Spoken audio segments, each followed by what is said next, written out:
Hello বন্ধুরা, আমি পায়েল। তোমাদের সকলকে আমার চ্যানেল অগ্রিসা সায়েন্স ক্লাসে স্বাগত। তোমরা যারা ক্লাস 9 to 12 পড়ছো, মাধ্যমিক দেবে, উচ্চ মাধ্যমিক দেবে, নিট পরীক্ষার জন্য প্রস্তুতি নিচ্ছ, সরকারি চাকরির জন্য প্রস্তুতি নিচ্ছ, নার্সিং এন্ট্রান্সের জন্য প্রস্তুতি নিচ্ছ, সকলেই আমার চ্যানেলকে সাবস্ক্রাইব করতে পারো। প্রত্যেকেই আমার চ্যানেল থেকে উপকৃত হবে। আমি আজকে তোমাদের যেই ভিডিও দিচ্ছি সেটা হচ্ছে ক্লাস 10 এর ফার্স্ট চ্যাপ্টারে অনুশীলনী করাচ্ছি সাঁতরা পাবলিকেশন থেকে। চ্যাপ্টারের নাম জীবজগতের নিয়ন্ত্রণ ও সমন্বয়। তাহলে চলো শুরু করো। আমি প্রথমে এমসিকিউগুলো আমার বলা হয়ে গেছে, আজকে যেগুলো বলবো অতি সংক্ষিপ্ত উত্তরভিত্তিক প্রশ্ন, এক কথায় উত্তর দাও। প্রথম প্রশ্ন দেখো কি দিয়েছে, জীবের অঙ্গপ্রত্যঙ্গের সঞ্চালনকে কি বলে? তাহলে এর অ্যান্সার হবে জীবের অঙ্গপ্রত্যঙ্গের সঞ্চালনকে বলা হয় চলন। যদি একের অ্যান্সার হবে চলন। যদি জীবের এক জায়গা থেকে অন্য জায়গায় স্থানান্তর করতো তাকে বলা হয় গমন, আর এক জায়গাতে থেকে যদি অঙ্গপ্রত্যঙ্গের সঞ্চালন করে তাকে আমরা বলবো চলন। 2 নম্বর প্রশ্ন কি দিয়েছে দেখো, স্পর্শের প্রভাবে লজ্জাবতীর পাতা মুজে যায়, এটা কি প্রকারের চলন? এটা আমরা আগের দিনই আলোচনা করেছিলাম। এটা ন্যাস্টিক চলনের মধ্যে পড়ে। কিরকম ন্যাস্টিক চলন? সিসমো ন্যাস্টিক চলন।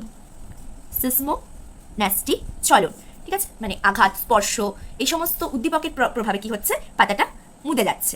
এবারে দেখো 3 নম্বর কি দিয়েছে, ট্যাকটিক চলনের একটা উদাহরণ দাও। তাহলে ট্যাকটিক চলন কাকে বলে আমি একটু বলে দিই। ট্যাকটিক চলন মানে হচ্ছে উদ্ভিদের এক প্রকার চলন যেটাতে কি হয়, উদ্ভিদটা বৃদ্ধি হচ্ছে। কোন দিকে বৃদ্ধি হয়? যদি আলো, তাপমাত্রা, রাসায়নিক পদার্থ, বিদ্যুৎ শক্তি প্রভৃতি কোনো বহিস্থ উদ্দীপকের জন্য উদ্ভিদ বা উদ্ভিদ অঙ্গের স্থান পরিবর্তন হচ্ছে, ঠিক আছে। এই যে স্থান পরিবর্তন হয় এটাকেই আমরা বলবো ট্যাকটিক চলন। এই ধরনের চলনকে আবিষ্ট চলনও বলে। মানে সূর্যালোকের দিকে একটা গাছের কাণ্ডটা কি হচ্ছে, সূর্যালোকের দিকে বাড়ছে, আলোর প্রভাবে বাড়ছে। এবার যদি কোনো কেমিক্যালের দিকে গাছটা গেল, তখন সেই চলনটাকে আমরা বলবো, এই ধরনের উদ্দীপকের প্রভাবে যে চলনটা ট্যাকটিক চলন বলবো। উদাহরণ বলেছে, যেমন আমরা কেমোট্যাকটিক চলনের উদাহরণ দিচ্ছি, মানে রাসায়নিক পদার্থের জন্য যে চলন সেটা বলতে পারি কেমোট্যাকটিক চলন। যে কোনো একটা উদাহরণ বলেছে, আমি যদি কেমোট্যাকটিক চলনের উদাহরণ বলি, কেমোট্যাকটিক চলনের যদি উদাহরণ বলি, কেমোট্যাকটিক চলন এক্ষেত্রে আমরা বলতে পারবো মশের শুক্রাণুর, মশের যে শুক্রাণু আছে সেটা সুক্রোজের প্রভাবে চলন হচ্ছে ডিম্বাণুর দিকে। সুক্রোজের প্রভাবে বা ফার্নগার যেটা, ফার্নের শুক্রাণু ম্যালিক অ্যাসিডের প্রভাবে, ঠিক আছে, ম্যালিক অ্যাসিডের প্রভাবে কোন দিকে যাচ্ছে? ডিম্বাণুর দিকে যাচ্ছে। শুক্রাণু কোথায় যাবে? ডিম্বাণুর দিকে, জায়গা তৈরি করতে ডিম্বাণুর দিকে অগ্রসর হচ্ছে, ডিম্বাণুর দিকে অগ্রসর হয়। এইটাকে বলা হচ্ছে কেমোট্যাকটিক চলন, আর চলনের একটা উদাহরণ। ঠিক, আরে উদাহরণ আমরা দিতে পারি আরো কি, ফটোট্যাকটিক চলনে। যেমনি কিছু কিছু শৈবাল আছে। ফটোট্যাকটিক চলন যে কোনো এক ধরনের চলনে তোমরা উদাহরণ দেবে। আমি কেমোট্যাকটিকের 2টো দিলাম, সেটা একটা দিতে পারো। আরেকটা আমি বলে দিচ্ছি ফটোট্যাকটিক চলন। ফটোট্যাকটিক চলনের উদাহরণ যদি তোমরা দাও, ফটোট্যাকটিক চলনের কি না, কিছু কিছু শৈবাল যেমনি ক্লামাইডোমোনাস, তারপরে ভলভক্স, ক্লামাইডোমোনাস বা ভলভক্স, এরা কি করছে, আলোর দিকে যে চলনটা হচ্ছে, আলোর প্রভাবে, এটাকে আমরা বলবো ফটোট্যাকটিক চলন। ফটো মানে আলো, কেমো মানে রাসায়নিক পদার্থ, ঠিক আছে। তাহলে এগুলো আমি 3টে উদাহরণ দিলাম, এর মধ্যে যে কোনো একটা উদাহরণ তোমরা দেবে। 4 নম্বর প্রশ্ন কি বলছে দেখো, কোন হরমোনের প্রভাবে উদ্ভিদের আলোকবর্তী চলন হয়? ঠিক আছে, আলোকবর্তী চলন হচ্ছে অক্সিনের প্রভাবে। আলোর দিকে চলন যেটা হয়, 4এর প্রশ্ন, অক্সিনের প্রভাবে, যার রাসায়নিক নাম ইন্ডোল অ্যাসিটিক অ্যাসিড, IAA বলি। ইন্ডোল অ্যাসিটিক অ্যাসিড আলোকবর্তী চলন হয়। 5এরটা কি বলেছে দেখো, অভিকর্ষজ চলন উদ্ভিদের কোন অঙ্গে দেখতে পাওয়া যায়? অভিকর্ষজ চলন মানে কি, মাধ্যাকর্ষণ শক্তির প্রভাবে অভিকর্ষের গতিপথ অনুযায়ী যে চলনটা হয় তাকেই আমরা অভিকর্ষজ চলন বলবো। এটা 2 ধরনের হতে পারে, একটা হচ্ছে কি অনুকূল হতে পারে, একটা হয় প্রতিকূল, মানে পজিটিভ জিওট্রফিক অভিকর্ষজ চলনকে বলা হয়, আর একটা নেগেটিভ। তো যদি অভিকর্ষজ চলন বললো উদাহরণ, তাহলে তোমরা পজিটিভ চলনই দেবে। সেই পজিটিভ অভিকর্ষবর্তী চলন যেটা, সেটা হলো মূল। এবারে যদি এরকম বলে দিত, তোমাদের উল্লেখ করে দিত যে অনুকূল, ঠিক আছে, অনুকূল হলে তো মূলই হবে, অভিকর্ষজ চলন মানে আমরা অনুকূলটাই দেবো মূল। আর যদি বলে দিত প্রতিকূল মানে নেগেটিভ জিওট্রফিক চলনের উদাহরণ, তাহলে সেটা হতো কাণ্ড। ঠিক, এবারে বলছে কি 6 নম্বর প্রশ্ন, বিসদৃশ্য বেছে লেখো, কোনটা একই রকম নয়। TSH, AT, ACTH, GTH এই সমস্তগুলো হচ্ছে অগ্রপিটুইটারি থেকে খরিত হরমোন। CSF, সেরিব্রোস্পাইনাল ফ্লুইড, এটা মস্তিষ্কের ভাগ হয়ে যাচ্ছে, এগুলো হরমোন। CSF হচ্ছে ফ্লুইড, তাহলে বিসাদৃশ্য হচ্ছে এখানে হবে CSFটা, বাকিগুলো হরমোন আর এটা ফ্লুইড, তাহলে এটা হচ্ছে বিসাদৃশ্য। 7এরটা কি বলেছে দেখো, হরমোন শব্দটি কোন গ্রিক শব্দ থেকে উৎপন্ন হয়েছে? হরমোন শব্দ যেটা রয়েছে সেটা হরমাও শব্দ থেকে এসছে। হরমাও মানে কি, জাগ্রত করা বা উত্তেজিত করা। হরমোনটা এসছে হরমাও শব্দ থেকে, এটা গ্রিক শব্দ। 8 নম্বর কি বলেছে, অক্সিনের রাসায়নিক উপাদানগুলো কি কি? ঠিক আছে, অক্সিন যে হরমোন আছে তার রাসায়নিক উপাদান হচ্ছে কার্বন, হাইড্রোজেন, অক্সিজেন, নাইট্রোজেন। এটা যদি লেখো তাহলেই যথেষ্ট, যেহেতু শুধু রাসায়নিক উপাদান বলেছে সেটা। কিন্তু থাকে কি, কার্বন থাকে 10টা, হাইড্রোজেন থাকে 9টা, O2 থাকে 2টো, নাইট্রোজেন থাকে 1টা, মানে অক্সিজেন থাকে 2টো, নাইট্রোজেন থাকে 1টা। এটা রাসায়নিক সংকেতটা আমি বলে দিলাম, কিন্তু যেহেতু তোমাদের শুধু উপাদান বলেছে, তোমরা যদি কার্বন, হাইড্রোজেন, অক্সিজেন, নাইট্রোজেন বলো ওতেই নম্বর পাবে। বলছে অক্সিজেনের প্রভাবে বীজহীন ফল উৎপাদনকে কি বলে? অক্সিজেনের প্রভাবে যে বীজহীন ফল তৈরি হয় যেটাকে আমরা বলবো পার্থেনোকার্পি। পার্থেনোকার্পি, বীজহীন ফলকেই বলা হয় পার্থেনোকার্পি। ঠিক, নেক্সট কোয়েশ্চেন কি বলেছে 10এরটা দেখো, একটি নাইট্রোজেন বিহীন হরমোনের উদাহরণ দাও। নাইট্রোজেন বিহীন হরমোন হলো জিব্রেরেলিন। জিব্রেরেলিন নাইট্রোজেন বিহীন এটা হরমোন। এখানে থাকে কি কি, কার্বন 19, হাইড্রোজেন 22, O6, নাইট্রোজেন থাকে না। আর আরেকটা জিনিসের মনে রাখবে, এরকম বলতে পারে যে বীজের সুপ্তাবস্থা ভঙ্গ কে করে, কোন হরমোন, তাহলেও তার অ্যান্সার হবে জিব্রেরেলিন। ঠিক, এবারে 11টা কি বলেছে দেখো, শাখা কলম সৃষ্টির জন্য কোন কৃত্রিম হরমোন দেওয়া হয়? শাখা কলম সৃষ্টি করতে আমরা কৃত্রিম অক্সিন দেব। ঠিক আছে, অক্সিন দিয়ে শাখা কলম তৈরি করা হচ্ছে। ঠিক, এবারে দেখো তারপরে প্রশ্ন কি বলেছে 12 নম্বর প্রশ্নটা, একটি প্রাণী হরমোনের উৎসস্থল কোথায়? প্রাণী হরমোনটা আমরা পাবো কোথা থেকে? অন্তঃক্ষরা গ্রন্থি থেকে। ঠিক আছে, আর উৎসেচক যেগুলো হয়, ক্ষরণ হয় বহিঃক্ষরা গ্রন্থি থেকে।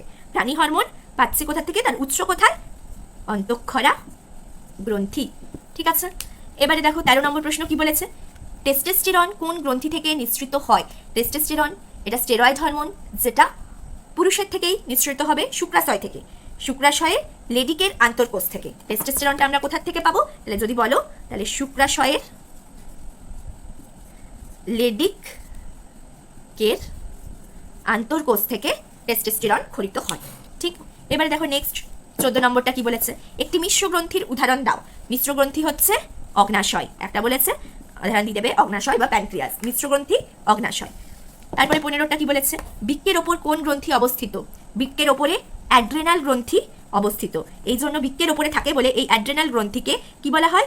সুপ্রারেনাল গ্রন্থিও বলে। বৃক্কের ওপর কোন গ্রন্থি অবস্থিত? অ্যাড্রেনাল গ্রন্থি। অ্যাড্রেনাল গ্রন্থি থেকে কি কি হরমোন বেরোয়? অ্যাড্রেনাল গ্রন্থি থেকে অ্যাড্রেনালিন, নন অ্যাড্রেনালিন হরমোন বেরোয়। যদি বলে আপদকালীন হরমোন কোথা থেকে নিঃসৃত হয়, অ্যান্সার হবে অ্যাড্রেনাল গ্রন্থি। ঠিক আছে, এবার দেখো ইনসুলিন কোন কোষ থেকে নিঃসৃত হয়? ইনসুলিন যেটা রয়েছে আমরা সবাই জানো, ইনসুলিন অগ্নাশয়ের আইলেটস অফ ল্যাঙ্গারেন্সের বিটা কোষ থেকে নিঃসৃত হয়, বিটা সেল থেকে। আইলেটস অফ ল্যাঙ্গারহ্যান্সের বিটা সেল থেকে ইনসুলিন নিঃসৃত হয়। আলফা সেল থেকে গ্লুকাগন নিঃসৃত হয়, ডেল্টা সেল থেকে সোমাটোস্ট্যাটিন নিঃসৃত হয়। 17টা সোয়ান কোষ কোথায় দেখতে পাওয়া যায়? 1 নম্বরের প্রশ্ন, তোমরা যদি বলো নিউরনের অ্যাক্সনের মধ্যে তাহলেই যথেষ্ট। ঠিক আছে, সোয়ান কোষ কোথায় দেখতে পাওয়া যায়? নিউরনের অ্যাকশনের মধ্যে। আরও যদি অ্যাপ্রোপ্রিয়েট বলতে চাও, অ্যাকশনের 3টে লেয়ার আছে, অ্যাক্সোলেমা, মেডুলারি আবরণ বা মায়োলিন সিড আর নিউরোলেমা। এই মেডুলারি আবরণ বা মায়োলিন সিড আর নিউরোলেমার অন্তর্বর্তী স্থানে সোয়ান কোষ অবস্থিত। ঠিক, অ্যাকিউরেটলি যদি বলো অ্যাকশনের 3টে লেয়ার, অ্যাক্সোলেমা, মেডুলারি আবরণ, নিউরোলেমা, তাহলে সোয়ান কোষটা মেডুলারি আবরণ আর নিউরোলেমার মধ্যেখানে থাকে, বা বলতে পারো নিউরনের অ্যাকশনের মধ্যে থাকে। যে কোনো একটা বললে তোমরা নম্বর পাবে। আচ্ছা, ওটা কি বলেছে দেখো, অক্ষিগোলকের লেন্স ও রেটিনার অন্তর্বর্তী প্রকোষ্ঠে অবস্থিত তরলটির নাম কি? এই তরলটার নাম হচ্ছে ভিট্রিয়াস হিউমার। ভিট্রিয়াস হিউমার অক্ষিগোলকের লেন্স আর রেটিনার মধ্যে থাকে। ঠিক আছে, নেক্সট কোশ্চেন কি বলেছে দেখো, শূন্যস্থান পূরণ করো বলেছে। আচার্য জগদীশচন্দ্র বসু লজ্জাবতী ও বনচার উদ্ভিদের বৈদ্যুতিক উদ্দীপনা পাঠিয়ে উদ্ভিদের ড্যাশ ধর্মটি প্রমাণ করেন। এটা হবে সংবেদনশীলতা ধর্ম প্রমাণ করেছিলেন আচার্য জগদীশচন্দ্র বসু। ড্যাশ হরমোনের প্রভাবে বিপদকালে ত্বকের লোম খাড়া হয়ে যায়, আগেই বলেছি অ্যাড্রেনালিন, অ্যাড্রেনাল গ্রন্থি থেকে বেরোয় আপদকালীন হরমোন অ্যাড্রেনালিন। তারপরে প্রশ্ন কি বলেছে 21টা, এসিটিএইচ নিঃসৃত হয় ড্যাশ গ্রন্থি থেকে, অগ্র পিটুইটারি থেকে নিঃসৃত হয়। পিটুইটারিকে কি বলা হয়? Master gland. তো অগ্র পিটুইটারি থেকে কি নিঃসৃত হয়? অ্যাডিনোকর্টিকোট্রফিক হরমোন। তারপরে 22টা, ড্যাশ স্নায়ুতন্ত্রের একক, অগ্র পিটুইটারি। এবার 22টা কি বলেছে? ড্যাশ স্নায়ুতন্ত্রের একক, স্নায়ুতন্ত্রের একককে বলা হয় নিউরন। নিউরন হলো স্নায়ুতন্ত্রের একক। ঠিক আছে, এবার বলেছে সত্য মিথ্যে। বহুমূত্র রোগে আক্রান্ত কোনো ব্যক্তির অত্যধিক পরিমাণ লঘুমূত্র নির্গত হয়। 23টা সত্য। ঠিক আছে, এবারে বলেছে কি 24টা, ফ্ল্যাজেলা হলো প্যারামিশিয়ামের গমনাঙ্গ। মিথ্যে। ফ্ল্যাজেলা যদি হয় সেটা ইউগ্লিনার গমনাঙ্গ। 24টা হচ্ছে মিথ্যে, ফ্ল্যাজেলা ইউগ্লিনার গমনাঙ্গ আর সিলিয়া হলো প্যারামিশিয়ামের গমনাঙ্গ। দেহের ভারসাম্য নির্ণয় করে লঘু মস্তিষ্ক। সত্য, লঘু মস্তিষ্ক দেহের ভারসাম্যটাকে নির্ণয় করছে। ট্রপিক চলন হলো উদ্ভিদের বৃদ্ধিজনিত চলন, সত্য। ট্রপিক চলন যদি হয় সেখানে উদ্ভিদের বৃদ্ধি হচ্ছে, ঠিক আছে, তাহলে এটা সত্য ট্রপিক চলনেরটা। এবার দেখো 27টা কি বলেছে, 27টা বলেছে যে বিসদৃশ্যটা বেছে নাও, বামনত্ব, গলগণ্ড, থ্যালাসেমিয়া, মধুমেহ। এখানে বামনত্ব, গলগণ্ড, মধুমেহ প্রত্যেকটাই হরমোন ঘটিত রোগ, কিন্তু থ্যালাসেমিয়াটা একটা জেনেটিক ডিসঅর্ডার, তাহলে এখানে তোমাদের অ্যান্সার হবে 27টা থ্যালাসেমিয়া। এবার 28টা কি বলেছে, গুরু মস্তিষ্ক, হাইপোথ্যালামাস, পন্স, থ্যালামাস। তাহলে এই ক্ষেত্রে যদিও সবকটাই হচ্ছে মস্তিষ্কেরই ভাগ, কিন্তু অগ্র মস্তিষ্কের মধ্যে গুরু মস্তিষ্ক টেলেনসেফালানে পড়ছে, আর হাইপোথ্যালামাস, থ্যালামাস যেটা ডায়েনসেফালানে পড়ে। মধ্য মস্তিষ্ক রয়েছে, আর পশ্চাৎ মস্তিষ্কের মধ্যে পন্স আর লঘু মস্তিষ্ক মেটেনসেফালানে পড়ে, আর সুষুম্না শীর্ষক যেটা সেটা মাইলেনসেফালানে পড়ে। তাহলে প্রত্যেকটাই হচ্ছে অগ্র মস্তিষ্কের পার্ট, পন্স হচ্ছে পশ্চাৎ মস্তিষ্কের পার্ট, তাহলে পন্সটা এখানে তোমাদের অ্যান্সার হবে। এবারে কি বলেছে দেখো, দুটোকে মানে ম্যাচ করতে বলেছে, স্তম্ভ মেলাতে। হাইপার মেট্রোপিয়া, হাইপার মেট্রোপিয়া হচ্ছে চোখের এক ধরনের রোগ, যেখানে কি হয় না কাছের দৃষ্টি, নিকট দৃষ্টিটা ব্যাহত হয়, ঠিক আছে। হাইপার মেট্রোপিয়া যেখানে কাছের দৃষ্টিটা ব্যাহত হয়, যার জন্য উত্তল লেন্স লাগে। হাইপার মেট্রোপিয়া কাছে দেখতে পায় না, উত্তল লেন্স ব্যবহার করা হয়। আর মায়োপিয়া দূরের দৃষ্টি ব্যাহত হয়, সেক্ষেত্রে অবতল লেন্স লাগে। তাহলে হাইপারমেট্রোপিয়া এটা হবে চোখের রোগ। আমি দুটো চোখের রোগ হয়, হাইপারমেট্রোপিয়া, মায়োপিয়া দুটোই বলে দিলাম। নেগেটিভ জিওট্রপিক, নেগেটিভ জিওট্রপিক হচ্ছে শ্বাসমূল, মানে শ্বাসমূলটা উপরে থেকে পাওয়া যায়, তাহলে নেগেটিভ জিওট্রপিক চলন দেখায়। গলগণ্ড বৃদ্ধি, এবারে গলগণ্ড বৃদ্ধি কখন হয়, গলগণ্ড রোগ থাইরক্সিনের প্রভাবে গলগণ্ড হয়, তাহলে এটা অ্যান্সার হবে থাইরক্সিন। দুটি নিউরনের মিলনস্থল, যেটা খুব ইম্পর্টেন্ট, দুটি নিউরনের মিলনস্থলকে সাইন্যাপস বলে, ঠিক আছে। তাহলে আজকে এত দূর অবধি থাক, নেক্সট দিন আমি 2 নম্বর প্রশ্নগুলো আলোচনা করব।